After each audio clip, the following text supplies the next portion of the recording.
Yeah, have you ever seen 3 boxes stacked on top of each other that ended up looking as good as that? That is one of the best proportioned cars I think that have ever been built. That is an E30 BMW 318 IS. That is one of the project cars from the Grassroots Motorsports stable. We're going to be taking a closer look at it tonight on this edition of Grassroots Motorsports Live, presented by CRC Industries.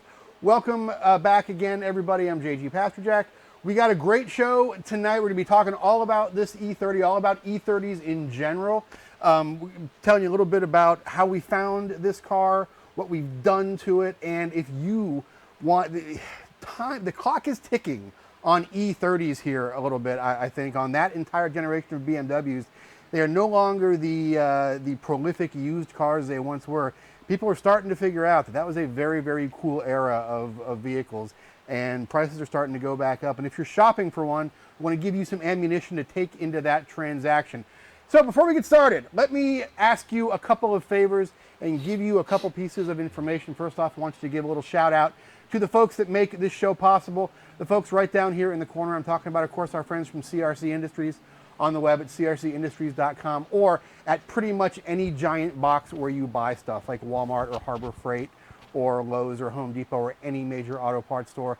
They got that CRC stuff, great product. They also give a little bit back to our hobby, to the motorsports hobby, to the collector hobby, to the restorer hobby. So we appreciate you supporting them because you're getting good stuff, but you're also giving a little bit back to the community that you love. Also, check out our friends from Coney Shocks, coney-na.com on the web, or at major retailers like Tire Rack. Whether you're talking about putting shocks on your tow vehicle, your daily driver, your track car, your competition car, Coney has a shock for it. Give them a call. Might get to talk to Lee Grimes, and he's a great guy. You get some great technical information from them, help you choose the right shock. And our friends from SPC, Specialty Products Company. Whatever your alignment needs, whatever your control arm needs, whatever your camber adjusting needs, your caster adjusting needs, your roll center correction needs, SPC has a product for it. SPCalignment.com on the web. Check them out. Products for almost every great performance car out there. So we appreciate you guys giving them a shout out. I got my gang up here on YouTube. Got my friends on Facebook. If you have any questions tonight, throw them in the chat. We'll do our best to get to them. If you're shopping for an E30 yourself, or if you just want to say hi, go ahead and throw it there. If you're watching on YouTube, we would love to have you hit that subscribe button. And if you're watching on Facebook, we'd of course love you to hit the like button, or even better, give us a share. All right, so let's we got a lot of ground to cover tonight, and I want to get right to it. And we're already. Yes, and thank you, Joshua C., for checking in and saying the sound and audio is good. We appreciate that our viewers take an active interest in making the show. But it's like having a bunch of little production assistants out there watching the show.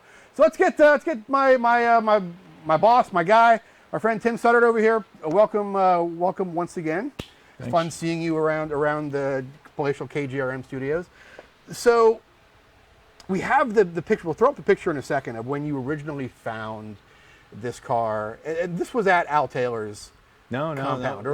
We were on our Smoky Mountain tour that we do for our sister magazine, Classic Motorsports, last year, and I'm leading this group of classic cars down this Route 28 through Highlands, North Carolina. Okay.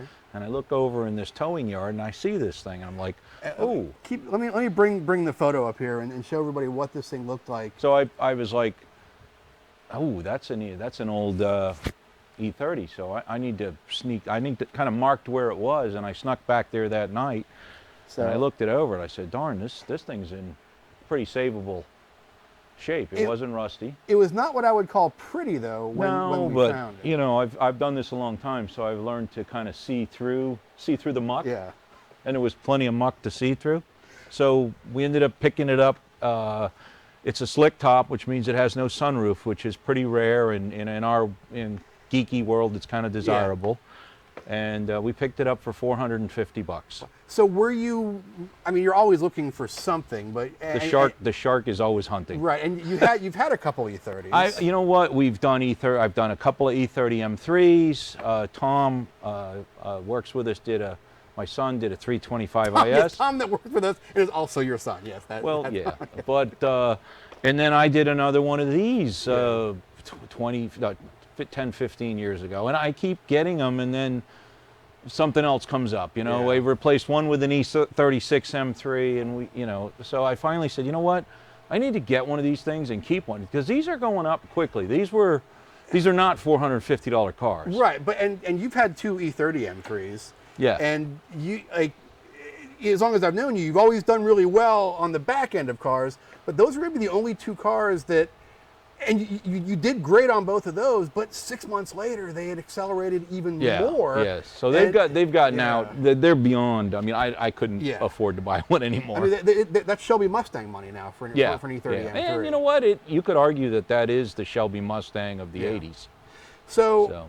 When you initially sat down to figure out what you wanted to do with this, was there a plan?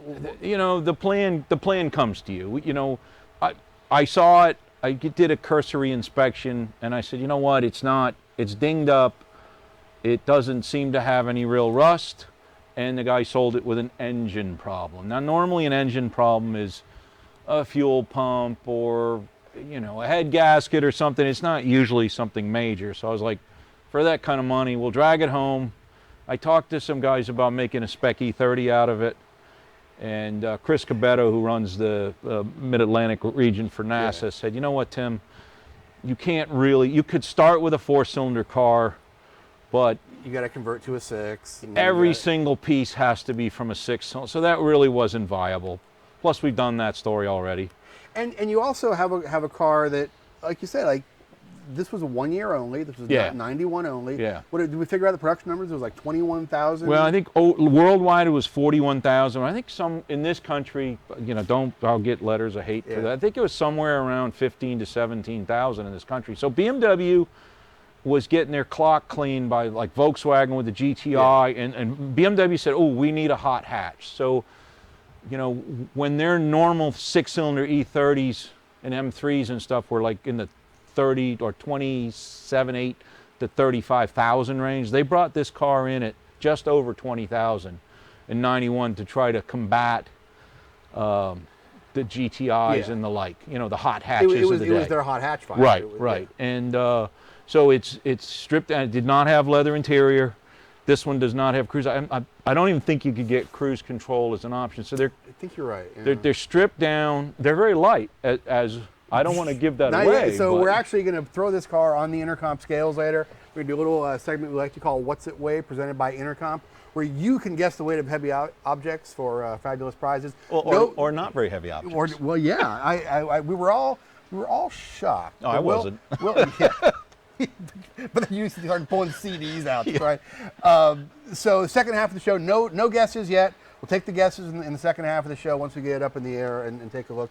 So let me talk a little bit about kind of what we found, and let me show them some of the pictures, because there was, first off, we all hear the term, oh, it was a rat's nest in there. There was a literal nest of rats. It was nasty. It had been sitting in this yard for some 10 years with an engine problem. It was moldy on the outside. So we picked it up, we took it home. So we actually rented a U-Haul trailer to get it home. We had no way to get it, you know, we weren't looking for a car, so we never are. And then I'll show everybody the engine failure. It was actually a little more. Yeah, so normally an engine failure is something simple. It always is, right? Yeah. This one was not. There's I forgot the name of the gear, but it's like the idler gear for the timing chain. Yeah, that the timing chain goes around, and it had broken loose from the case. Half the valves were bent. So you asked me earlier what the plan was. The plan was to just fix this thing up, and then who knows what. Probably keep it, because they're getting hard to find. Yeah. And when the engine was badly damaged, I got talking to Metric Mechanic in St. Louis. Jim Rowe. He's in the middle of, you go to the end of the world, and go left, and he's there in rural Missouri. Oh, wow. But he's still one of the coolest guys and one of the best engine builders for all these old BMWs. Does transmissions, rear ends, and engines. And I got talking to my buddy Rennie, and he says, you know, Jim builds stroker motors for these things. And it's like, so we talked about putting an LS in it, and we talked about putting an S52 or an S54, which is later M3 or Z4 M Roadster engines in it. It's all been done, and I was like, you know what I like about this car, the M42, which is the engine it has, is kind of like the first modern twin cam BMW engine. Yeah, the rest of the four cylinders were all based on the 2002, even the S14 M3 engine. I remember, like, back in the day in '91 when they came out, even we did one. But like, the comparison test was this, the GTI, and like the Civic Si. Yeah. We're basically the hot hatches. Yeah. So let me pop the hood. We'll take a look. It goes backwards on What one it of these. looks like. Yeah, it's very fancy. So take us through the 318 IS in particular. What was special about this car? Was it mostly just stuff that wasn't there, or was there anything sort of shelbified about it? The rest of it is essentially it's similar to the 6-cylinder E30s, and except for the first year in '91 they built this M42 engine, which was used then in the Z3.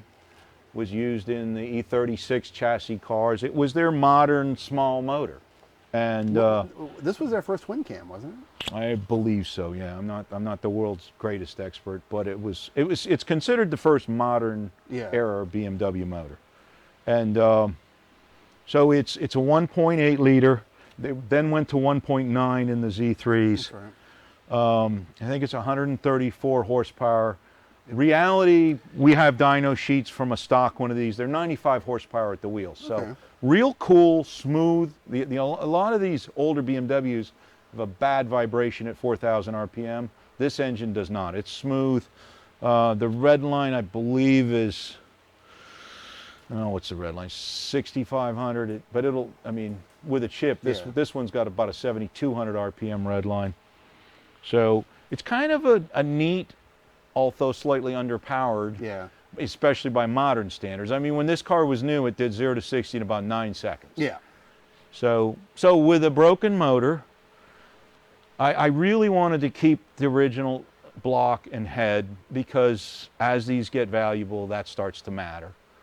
I didn't want to do, we were doing an LS and a Z, we've done the S52, that's all been done.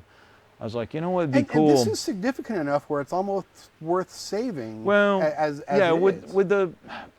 it's geek territory, but you can say that, boy, it's a shame to make a race car out of an original. Most of it's original paint, as it turns out.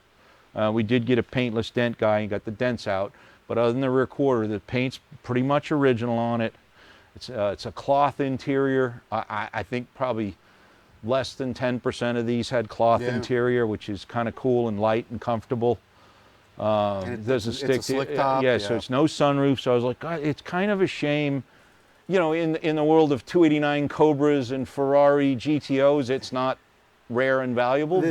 But in our grassroots motorsports world, it's a good nerd car. Yeah. So since we have the hood open now, let's switch gears a little bit and talk about some general E30 stuff. If the E30s that I'm starting to see anyway they're 30-year-old cars now. They're starting to get kind of rough around the edges. Yeah. Well, this one had not been hit. Yeah, and it has no rust on it. So if which is kind of rare, isn't it? Yeah. So if I'm shopping for an E30 and I'm opening the hood, where am I sort of looking in general to find any sins? They were galvanized pretty well by 91, so they're not horrific rusters. A northern car will start to have some issues, fenders and the floors. The trunk floor rusts on these. If it has a sunroof, the sunroofs are notorious for rusting, and as the panels get rarer, it used to be no big deal, you just get a southern car and get the sunroof panel out of it. How many of those are left? But this isn't like an M3. All of these panels can switch over to a regular. Yeah, the body panels are all exactly the same as a 6-cylinder car, or the sedans, like the seats, the back seat's different on a coupe than a sedan. Actually, the front seats are different too, because it's got the handles to pull it up on a coupe. So the seats are different on a coupe versus a sedan. The dashes are all the same. We had to put a used dash in this one. So what are we paid $450 for this car, which was a heck It of was a a deal. steal. I'd have paid $2 or $3 grand for it. It almost sounds like maybe it wasn't such a mystery engine problem. Well, after all. it's funny. I actually was up that way the other day, and I stopped and showed the guy pictures. And then now he admitted that he knew that the timing chain had broke. Last time when he sold it to me, it had an engine problem. Now he's like, yeah, the timing chain broke. I was like, you son of a bitch. So what's the price range on one of these? I mean, most of them you find are not going to be this nice, obviously. But Yeah. you find a good driver out there. You find something good to start with. With 100,000, 150,000 miles on it. What's that car worth? On Bring a Trailer, these things are going in the 12 to 15. Nice low mileage stuff, a little over 15. Okay. But I mean, you can still find drivers in the, let's say 8 to 12 range. Okay. But I mean, this is a car that 5 years ago was a $3,500 car all day long. So, if you find one for that, jump on it. But okay, you probably won't. Let's get back to motor stuff. We obviously, since we had to go in the motor anyway, did a few upgrades. So what did you end up with? What did Jim build you I here? called Jim Rowe at Metric Mechanic, and I said, tell me a story. What you're doing here? And he says, you can take a Z3 1.9 engine, use the crank, and basically mix and match parts and build this thing to a 2-liter, bore it and make a 2-liter out of it. And so I went up there and followed along as he did that, and he does trick head work, and he uses smaller valves. I mean, it is, you don't know how much of it matters, but it is cool what he does. He charges about $7,500 to build one of these engines. With you bringing him your rebuildable motor. Yeah. And there's cheaper ways to do this, but I'm pretty happy with the way it turned out. It's pretty fun for a pro-built motor. I mean, that's a Crate LS. Right there. And so it's not as fast as an LS, but it's very light on its feet. And it's still somewhat original. So we've had this on the dyno. So what kind of dyno numbers are we looking at now? When we got it done, we took it. I only knew one guy, and that's Carl Hugh from Active Auto Work. Actually, the guy I bought the last one we did. That's right. It was his daughter's car, so we have a history. And I called him, and he basically said, "I'm too busy for that old crap." And I kind of pushed him a little bit. He says, "All right, let me help you." So he had to actually, tune something that's almost 30 years old, and the architecture is more than that. So he went and got the software, and he got it figured out, and he got it tuned. We had to put bigger injectors. He used injectors from a Ford. I think they're 24. Oh yeah, It's like they originally had 19-pound injectors, so it needed everybody more uses fuel. yeah. But it's got 143 horsepower at the wheels. Holy cow! So I mean, it's not an LS, but it's about 50 more than stock, and it's about little less than 20 less than an E30 M3. Yeah. So.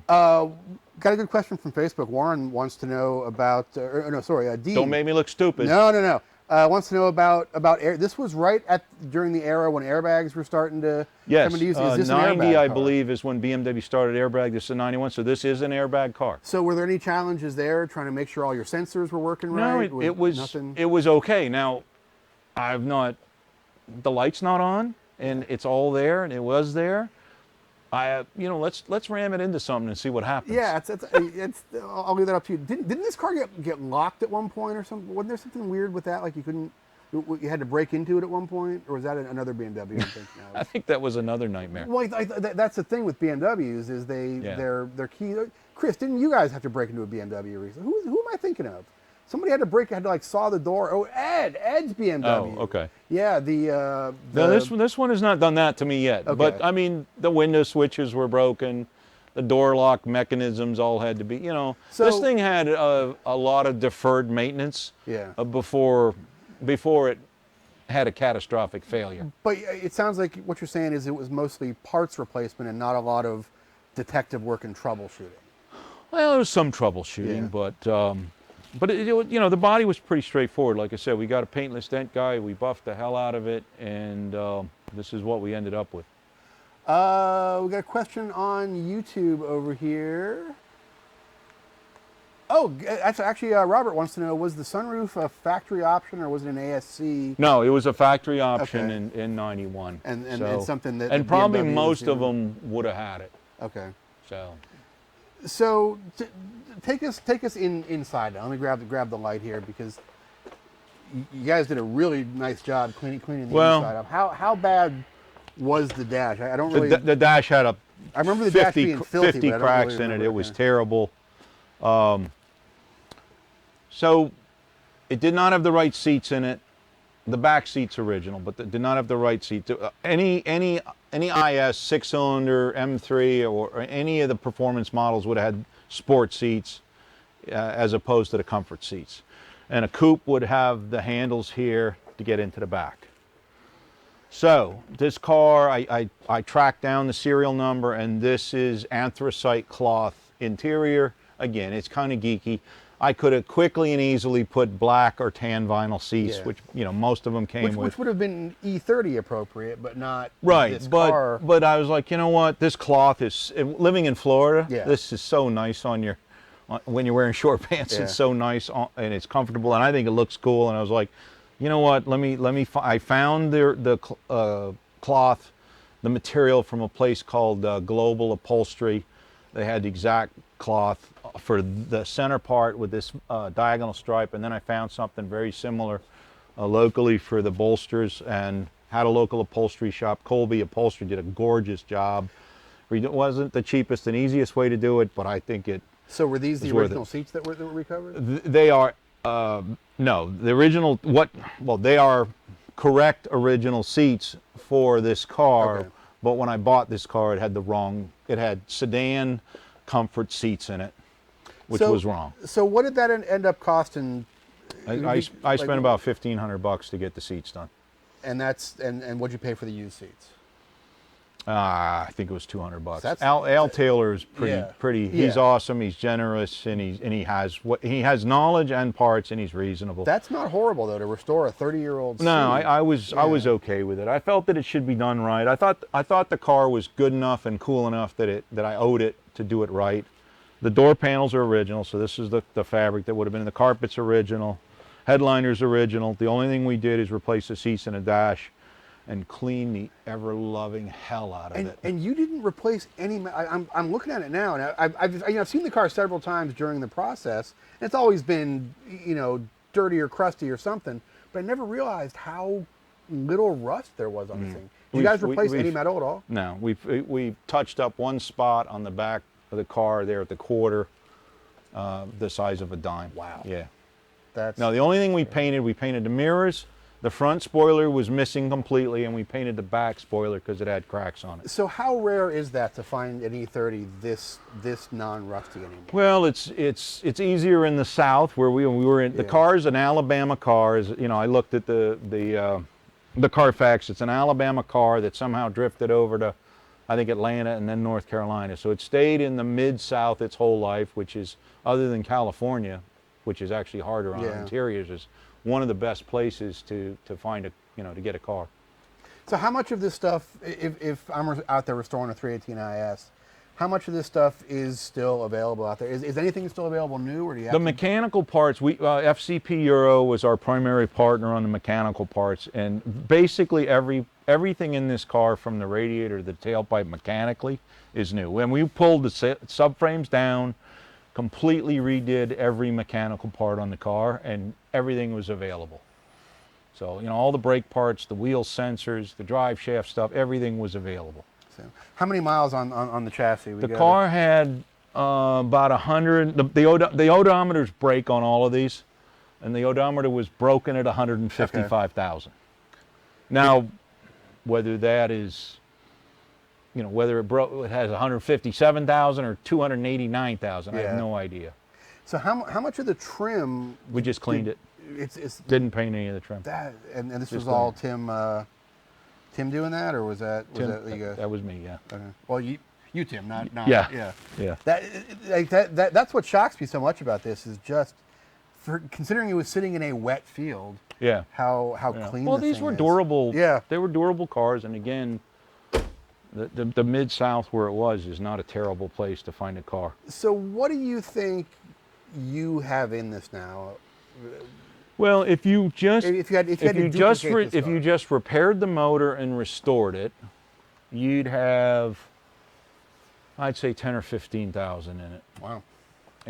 But this car has Got some upgrades, I mean, we've got BBS wheels. These are 15-inch BBS wheels that are ½ inch wider than stock, and they're each corner.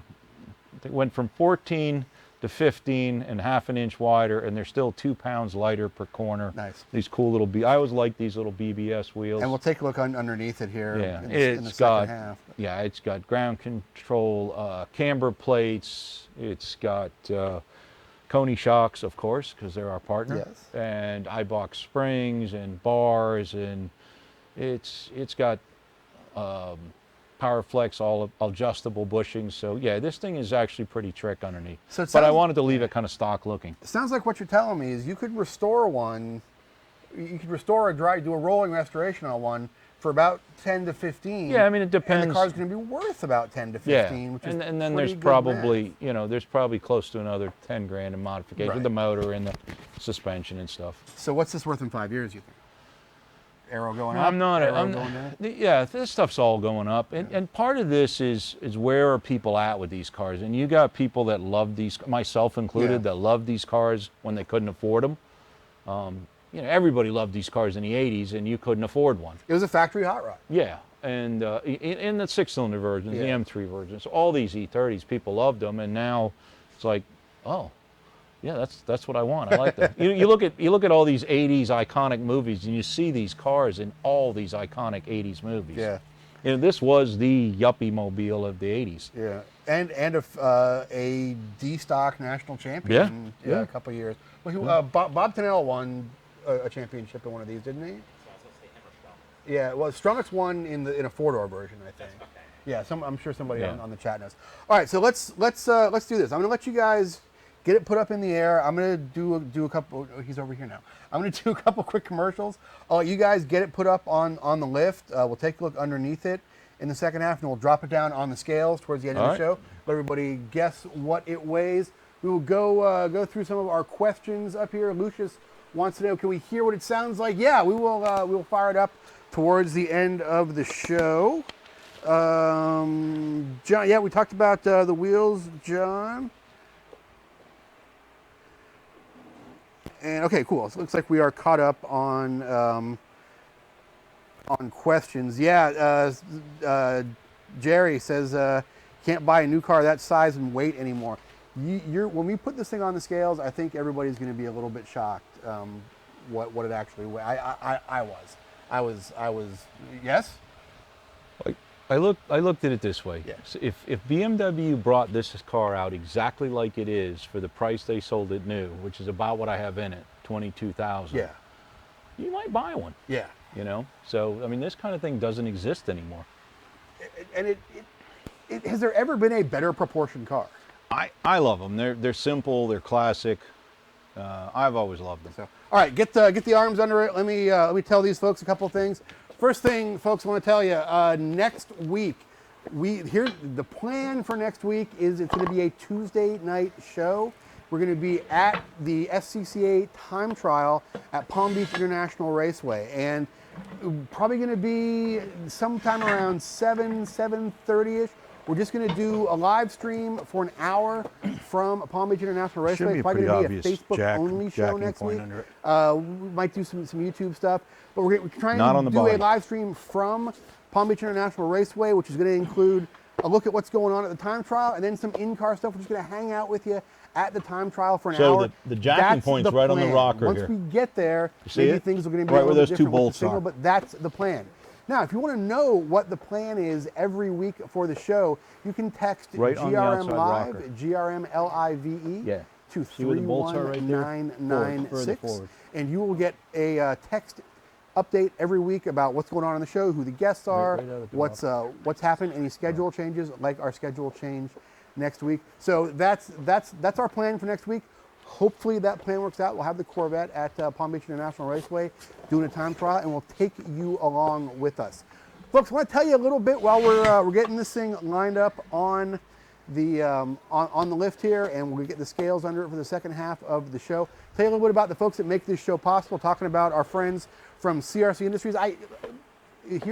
Here's how little I have to do to find a CRC product. I have to walk, I take 3 steps over to my left, and I find some of these CRC hand wipes. These are fantastic. I keep these in every single trailer, every truck, every tow vehicle I have. Great for cleaning up at the track, great for cleaning up when you don't want to go wash your hands and do it. Great for like taking an on-the-spot shower out in the shop. All kinds of great stuff from our friends at CRC. Brake cleaners, lubricants, carb cleaners, fuel injection cleaners. Best of all, they give a little bit back to this world that we live in. Sponsoring events like our $2,000 challenge coming up in October. Sponsoring shows like this. So when you're at the store, when you're at Walmart, when you're at Lowe's or Home Depot, you're buying that CRC stuff, getting a great product, also giving a little bit back to our community. Also, check out our friends from Tony, tony-na.com on the web. Whether you're looking for shocks for your tow vehicle, for your street car, for your daily driver, for your weekend fun mobile, for your track car, for your competition car, Tony has a shock for it. Give them a call or check them out at great retailers like Tire Rack, tony-na.com on the web. And Specialty Performance, SPC Industries, SPC Alignment on the web for all of your alignment needs, whether you're looking for control arms, whether you're looking for camber correction, caster correction, roll center correction. SPC has a product that'll bolt onto your car and likely adjust after it does. Check them out online, spcalignment.com. I think we are caught up.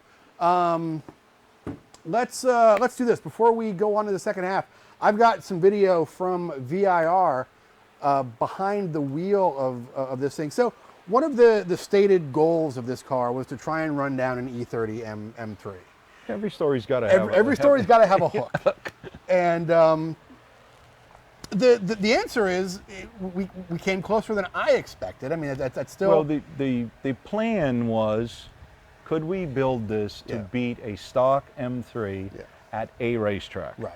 And what we tackled was a modified M3 at probably the fastest racetrack in America. And if the story is actually coming up in the issue that is going to press in a couple of weeks, and when you see the data, you'll see where the gains were made.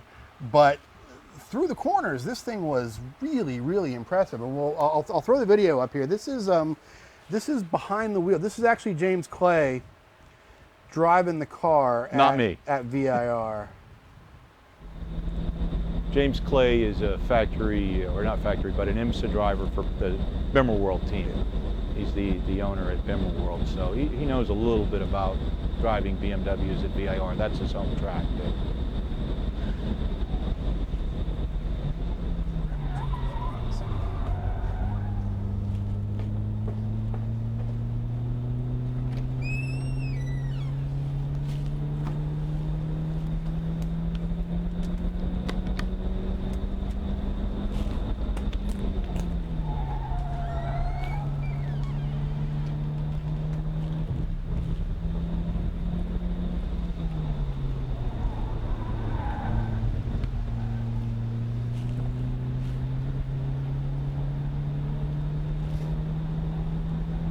So I want you guys to pay attention here coming up as we head down the back straight. If you're familiar with VIR at all, you know about the climbing S's.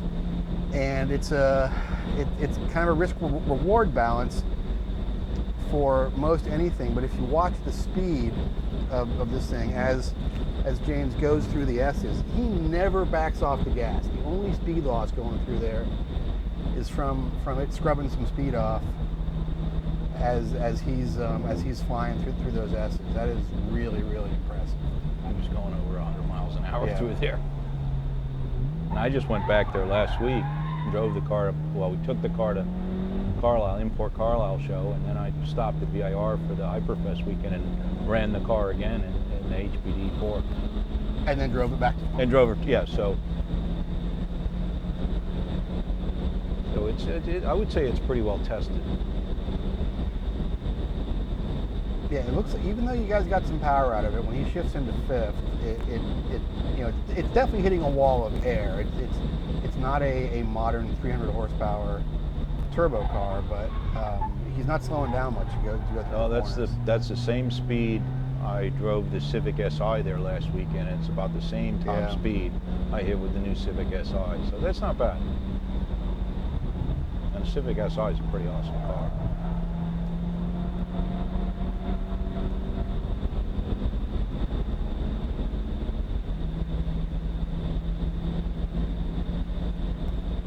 Would you do that with something I built? Just watching that, you can tell when you're watching in-car video, a car that works and a car that doesn't. Yeah. You can tell a car that somebody's fighting with, and you can tell a car that just happens to work. And it's clear that this thing, it's just doing whatever he tells it to, which is impressive. And I think when you see what it weighs, it's going to explain a lot of that. All right, so tell us what's going on under here. This still looks to me like my 2002 that I used to have. Not a ton changed. It's more similar than different. Yeah. But so to start with, we've got a steering rack from a Z3. So Okay. it takes it from about 4.1 turns lock to lock to 2.7. So it's very quick steering. And is that just a bolt-in modification? Yeah. FCP Euro actually has a kit to do the Okay. whole thing with all the pieces you need. And then we've got all the bushings are replaced with PowerFlex bushings, as I said. So these are offset trailing arm bushings here, which improve the caster. And Oh yeah, so it looks like it's off center, so it actually raises. So that's something in the raises the back M3 and had moves it out a little from bit. the factory. Okay. So it's all new trailing arms. It's got IBOC front anti-roll, adjustable anti-roll bar, set in a medium setting. And What about, so if I'm looking at a stock one of these are pretty notorious for just going through bushings like crazy and controllers, like BMW rubber. It's got a shelf life basically. yeah, well, these PowerFlex bushings are made of this special You're right. urethane, and they have different hardnesses for different applications. And I've dealt with a lot of different bushings. These are some of the nicest ones I've ever used. So the takeaway message is don't be afraid of a car with crappy bushings because they're readily available. They're Yeah, easy to find. and also I think your grandfather's urethane bushings that squeaked and rode like crap, that is not the case anymore. This thing rides this thing rides super nice. I mean, it's a daily driver quality ride.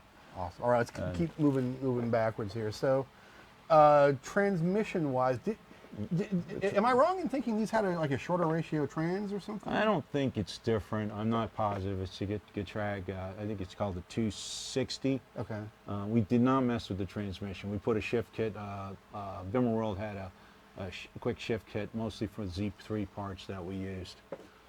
So, and you can see. Looks like whose header is that? Is that Jim? That's factory. Oh, is it really? No, that's factory. Wow. Not new motor mounts. Chris, can you get a shot up? Yeah, it's there? a gorgeous. The headers on these. It was really a trick Probably little from engine. right back here. Look at. Never realized how seriously. We got about 2 degrees of negative camber in the front. I say we've got ground control camber plates that allow negative camber increases.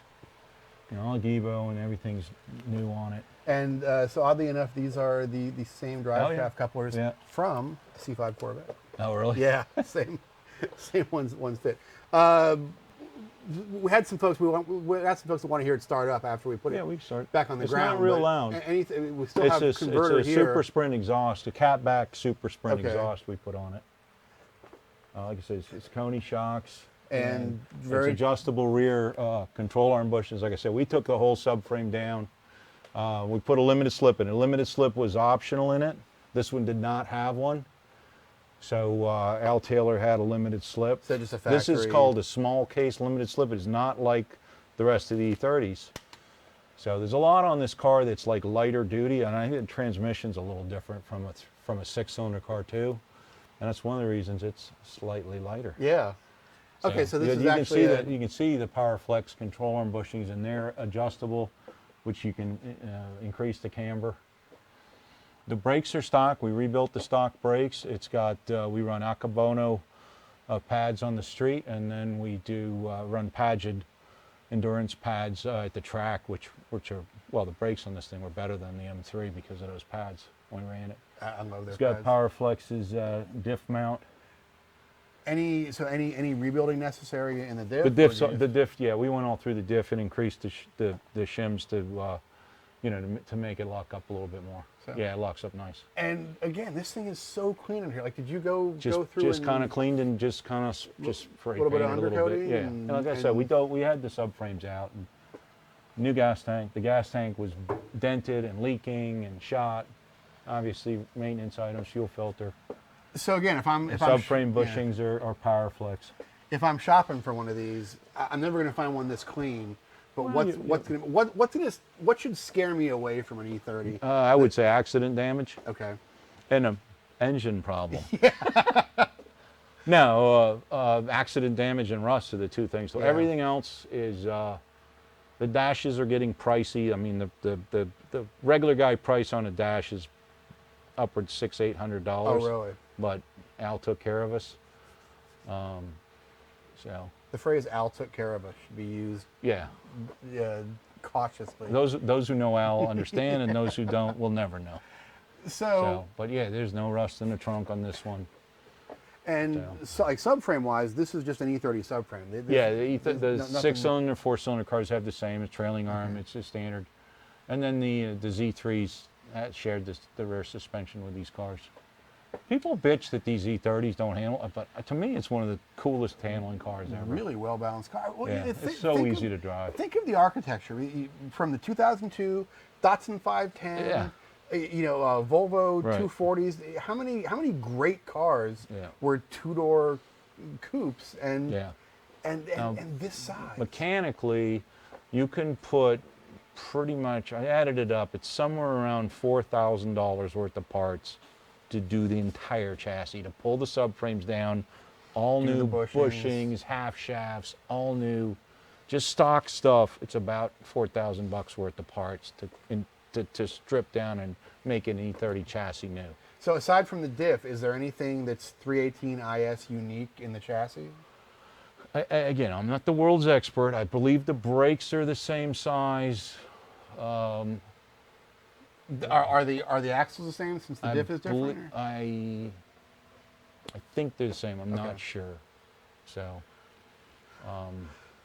anything to do with exhaust would be a little different. Yeah. I believe the fuel tank's the same. So it's pretty similar. Cool.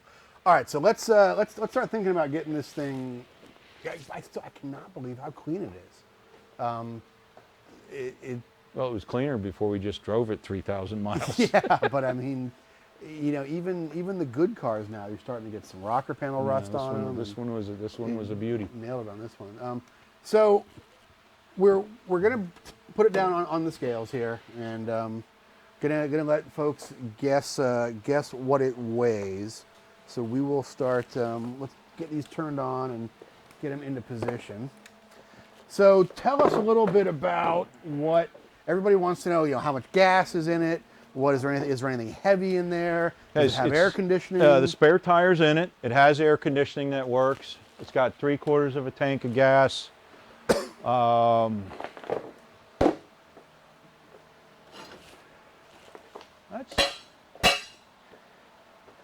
Yeah, I mean it's fully equipped. It's not. And this is a power window car, power steering. Yep. The only thing doesn't really have that a modern car would have is cruise, basically. These engines were a lot lighter than the 6-cylinders and even the M3. All right, so we got some guesses coming in already. So this is a little segment we like to call "What's It Weigh?" presented by Intercomp. We drop the car down to our Intercomp scales. You can guess the weight. Whoever comes closest without going over is going to win some fabulous prizes. And we usually, depending on how close everybody is, we'll pick a winner from YouTube, pick a winner from Facebook. But start getting those guesses in now. And there's going to be a pretty good delta on this one. The loop there, yeah.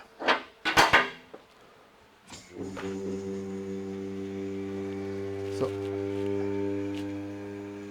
in the meantime, I will fire up our Intercomp wireless scales. I'll turn that one on. Yeah, we'll have to.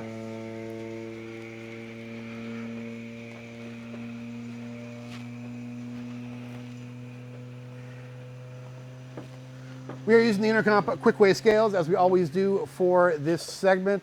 If you've never used a set of wireless scales before, once you use one for the first time, you will never go back to wired scales Yeah, this is nice without all these wires to run over.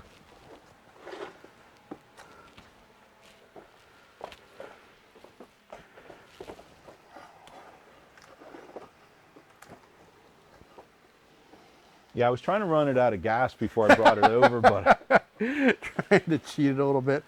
All right, let me see what's my feeling is there's going to be a fairly wide delta on this because no one's going to really know.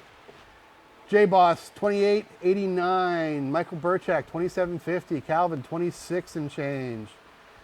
T-Mac 25.25, John Campbell 22.50. Yeah, so that's already like a 700-pound delta. Gary 25.25, 2400, 23.55. Jesse 22.13. Ambitious, my friend. Steve 28.92. All right, let's. JG, let's you and I get in it. Yeah, I think. I think Steve Flanagan would win that one. Here we go.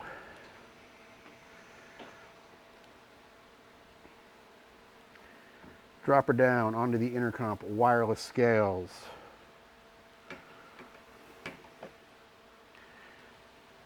Okay. Now, I will also note that Tim insisted that it be weighed without the formats, and then he went around and pulled a handful of CDs out of it just to game a little bit. So the weight, last chance, everybody. Ron Williams, 30-10. What's that?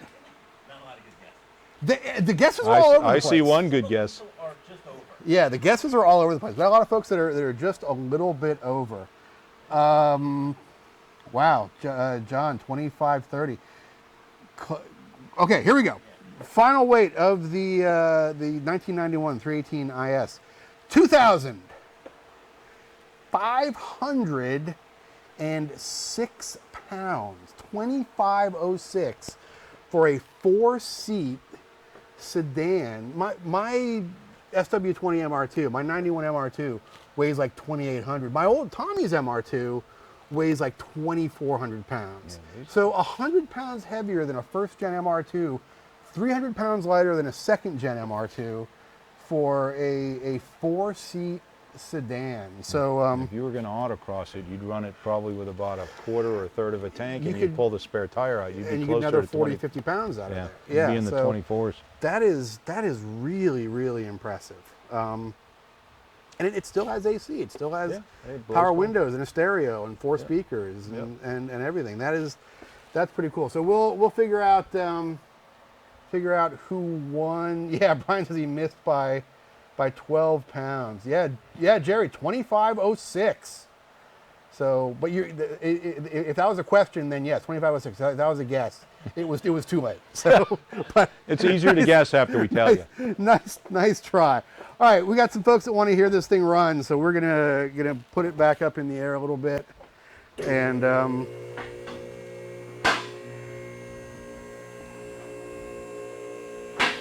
set it back down on the ground.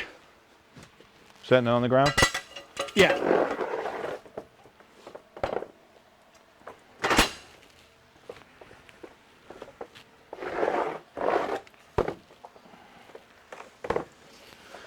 Can you pull the safety over on your side, Tim? Yep.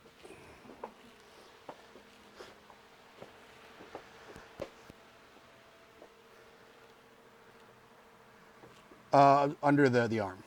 Yeah. A little loop of cable. Under here? Yeah, it's that little. Yeah, I got it. A lot different than my list.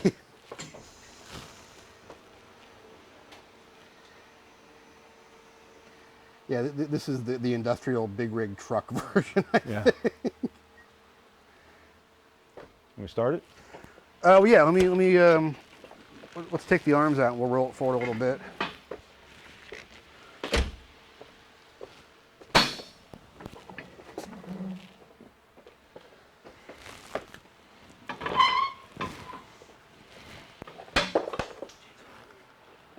What's that?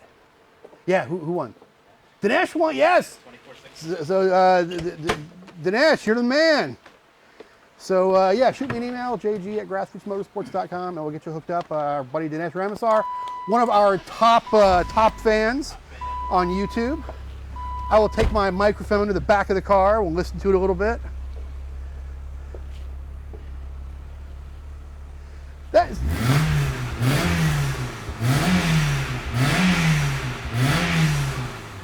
Not enough stuff sounds like that anymore.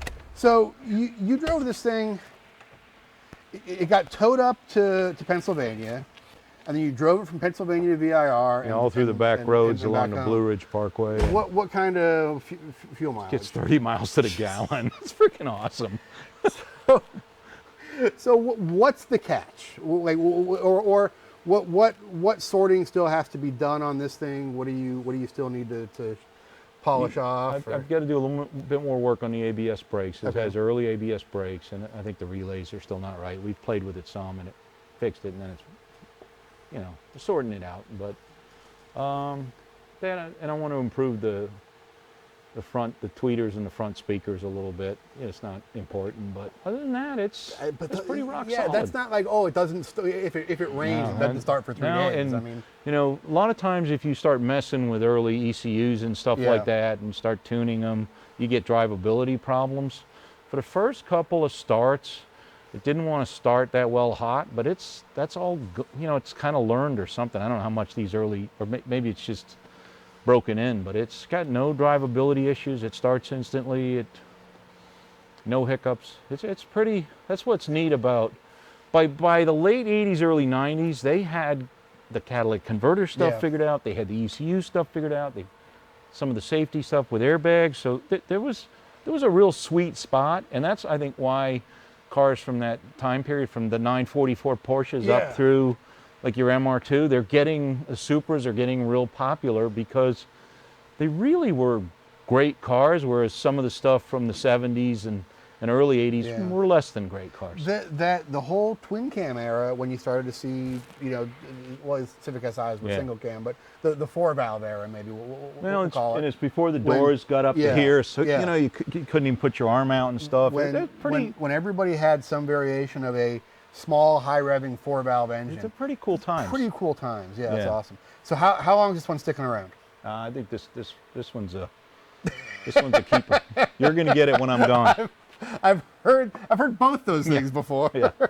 But I definitely see this one. The good thing is it's not really, sometimes if something gets terrifically valuable, you're like, oh crap, I gotta sell it, I gotta get. But you did that with the M3s, and they got even more terrifically valuable. The M3, and this was part of our story, and is in the story.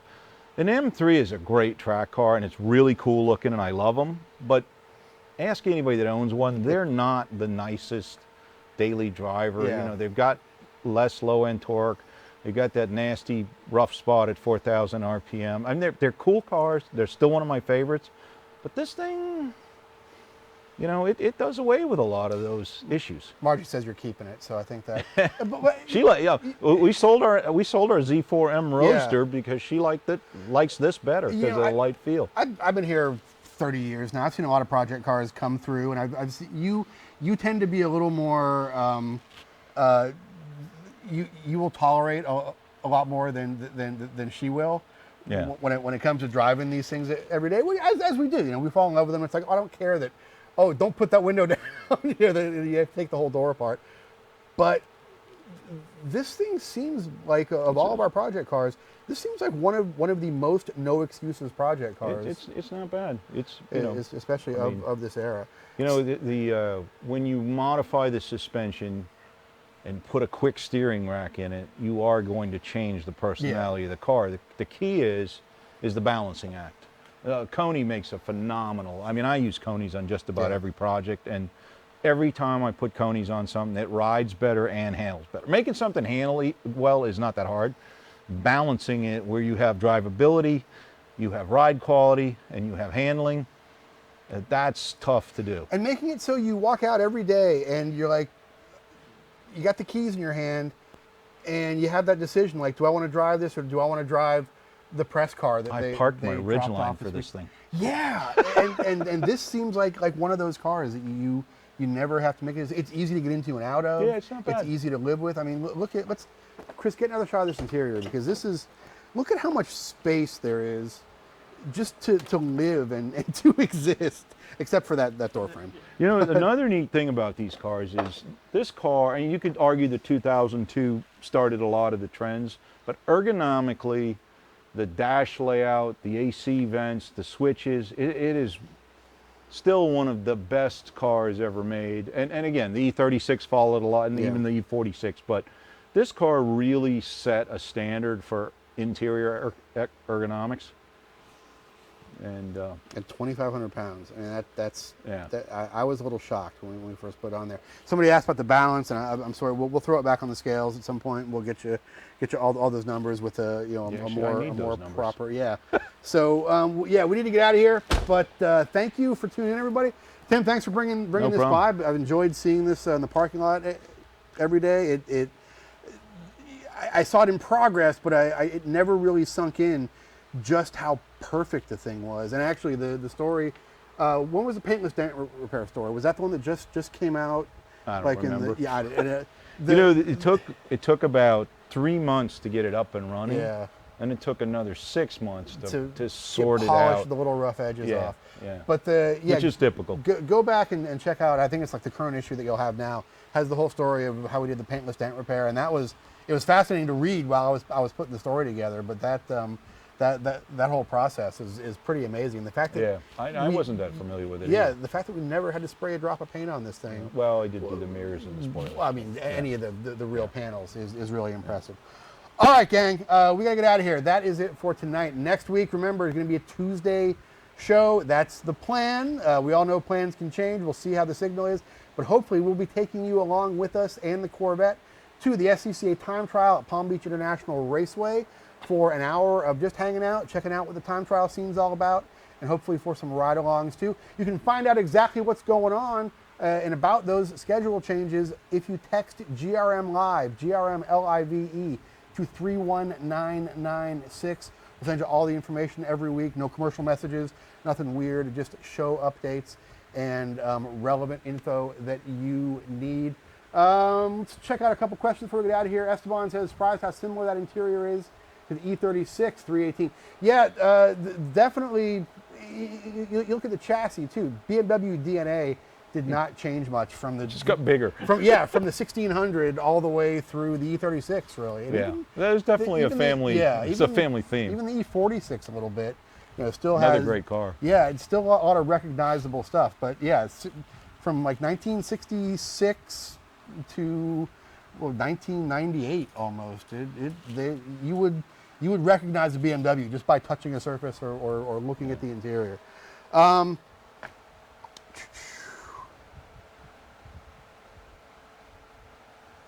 right, we are caught up on questions. Thanks very much for watching, everybody.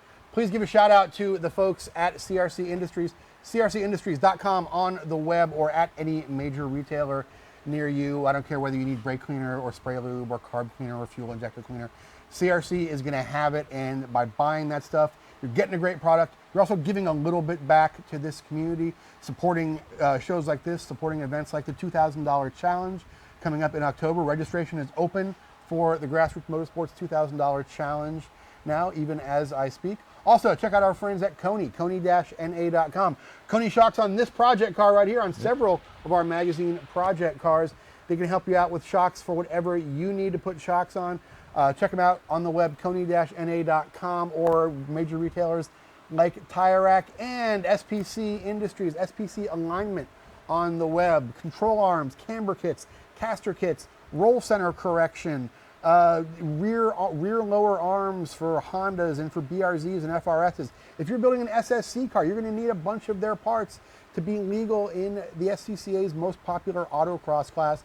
You can check them out online at spcalignment.com. Thank you for watching, everybody. We'll see you again next Tuesday, most likely.